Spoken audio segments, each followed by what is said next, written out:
Welcome to the world of Genshin Impact. In today's video, we'll dive into everything a new player needs to know to embark on their adventure. Let's talk about starting characters. Amber, Kia, and Lisa each bring unique skills to your journey. But which one should you pick? Exploring Teyvat is a core aspect of Genshin Impact. Let's go over some key locations you should definitely visit early on. Mastering combat mechanics is essential. Here are some tips to help you navigate battles seamlessly. Understanding elemental interactions can turn the tide of battle. Let's explore how to combine elements for powerful combos. Gathering resources is key to enhancing your gameplay.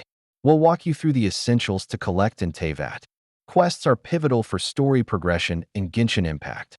Here's how to efficiently complete them. Building a balanced team is crucial for success. Let's discuss strategies for selecting and enhancing your characters.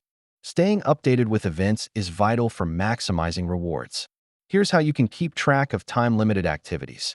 To wrap up, let's recap the best practices for starting your adventure in Genshin Impact for a successful beginning.